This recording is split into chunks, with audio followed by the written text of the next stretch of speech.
It's finally happening. After years of the community requesting a shared cockpit mode for Flight Simulator, it's now officially being worked on. Meanwhile, there's a bit of new information on career mode, and we've got an update on Sim Update 3 for Flight Sim 24 and Sim Update 16 for Flight Sim 2020. So let's start with Sim Update 3. As you likely know, this one has been in public testing for quite a while at this point, around about 2 months in fact, quite a long while. Sim Update 3 is effectively a feature complete at this point, and it contains roughly 2,000 bug fixes and optimizations. Jörg Newman, head of Flight Simulator, said that Sim Update 3 will be the last bigger triage patch before the team pivots back to building new features and content. Effectively, what he's saying there is that for the past 9 months or so, they've been heavily fixing the launch problems that came with Flight Sim 2024, and Sim Update 3 should effectively really fix most of those issues, allowing the team to finally move on and onto those bigger ticket items. Now, several changes are immediately tangible with Sim Update 3. These are VRAM and memory management, offline caching, which is definitely going to be a big deal, as well as the Flow API. We'll go through each of these in turn. Sim Update 3 then continues the work from Sim Update 2, specifically regarding VRAM and memory management. It's been mentioned that VRAM usage has been trimmed and stabilized after months of profiling, and more improvements are coming gradually. Community tests of the latest beta builds show that the sim now stays within 10 to 12 gigabytes of VRAM on high settings on 12 gigabyte graphics cards, although some third-party aircraft can still spike that usage. On the subject of offline caching, Sim Update 3 introduces the ability to download the entire much of the game, aircraft, airports, mission packages, and a lot of the other parts of the game as well, all to a local storage onto your hard drive. This is very large, it's a big download, around about 400 gigabytes if you want absolutely everything, and well, up until now, Flight Sim 2024 has operated on the thin client principle. That means it streamed almost everything from the internet, and that made flying in rural areas pretty tricky if you are out there with not a very good internet connection, or if the infrastructure in between or even the servers at sometimes are a bit wobbly, then this could cause some problems. The new toggle here, the new option that lets you pre-cache a plane or an airport or anything else in fact, so you can fly without constantly straining your internet connection. Also, the other subject here is the Flow API. This is an all-new API that exposes the simulator's internal flow to add-ons. This means developers can now detect events such as a crash, a teleport, or a mission completion and build reactive systems. This is a building block for career mode integration, dynamic missions, and eventually an official shared cockpit system. Talking of which, for years the community of course has been asking and requesting very heavily so for the shared cockpit feature. In fact, Asobo now have an internally working prototype. It's a PC-only build, at least the prototype was, that currently synchronizes airframe physics, mechanical instruments, and steam gauges via Sim Connect. Now, unfortunately, this isn't an easy process. I guess that's why we haven't seen it so far, and it has had some pretty big technical hurdles here. One in specific is the glass cockpit. Every modern Garmin or Airbus display runs its own microprogram, and to stream those between two pilots without stuttering, it requires a fresh API to mirror hundreds of variables in real time. With this in mind, they're going to be starting with a working title G1000 NXI glass cockpit. This is going to be acting as the first testbed for the shared cockpit feature. In terms of cross-platform support, in other words, allowing people on PC to play with Xbox and vice versa, this is something that unfortunately is going to have to come a little further down the line, and either way there's no firm timeline on any of this. Nevertheless, the fact Asobo now have an internally working prototype is a very nice thing to hear about, and it actually bodes well for the future. Now, career mode. Jörg Newman revealed that career mode accounts for roughly 1/3 of all playtime, and that is apparently far higher than what Asobo was going to expect. They didn't expect people to adopt career mode quite so heavily. Heavy and super heavy transport missions were originally scheduled for Sim Update 3, but they've now been delayed because spawning large airliners mid-flight exposed a bug in the sim's airspeed variables. Elsewhere in career mode, a new SimVar that cleanly sets indicated airspeed is on the way, and once in place the remaining certificates are going to follow. After that, the designers want to layer in global objectives, virtual airlines, and shared challenges. but they say they need to kill the bugs first.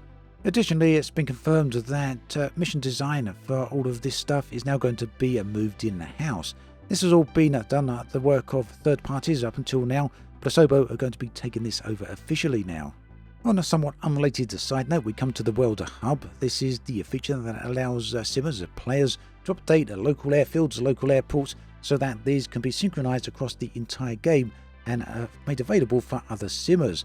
Now, this is a feature that we momentarily had for a short few months in Flight Sim 2020. It was then disabled for the launch of Flight Sim 2024. Unfortunately, it's not been enabled just yet, but it should be re-entering beta soon for further testing soon after the launch of Sim Update 16 for Flight Sim 2020. And this is going to be synchronized across both versions of the sim. And talking of Sim Update 16, there's some details here. Of course, Flight Sim 24 has been getting most of the attention, both, I guess, from the community and certainly from Asobo and Microsoft, but that doesn't mean that Flight Sim 2020 has been ignored. Sim Update 16 is being built exclusively for the older version of the sim. It entered public beta testing in May and is slated for full release in late July or early August. Although Sim Update 16 is being described as a maintenance patch, it still carries some meaningful improvements to the overall sim. A few of these are things such as improved memory management on the Xbox, time zone and geographic data fixes, and then aircraft and avionics improvements. Let's go through each of these. So, Sim Update 16 unlocks extra system memory on Xbox Series S and optimizes allocations on the Series X. The beta notes highlight that these changes should lead to better stability and fewer crashes on the console. Fingers crossed for that. In terms of time zone information, the update here revises the time zone system and improves the accuracy of coastlines, borders, and island shapes as well. That means water body polygons have been reworked in a lot of areas, so overlapping lakes or rivers should no longer cancel each other out. Then we come to aircraft and avionics, so we've got 3 default aircraft here that are going to be receiving some pretty major fixes. The Boeing 787-10 no longer spins out when the spoilers are deployed. The Cessna Citation longitude gets proper FMS initialization flow, a pitch limit indicator, realistic reversal logic, and improved auto-throttle annunciations. And then we've got the TBM 930, which gains electronic stability protection and improved approach cues.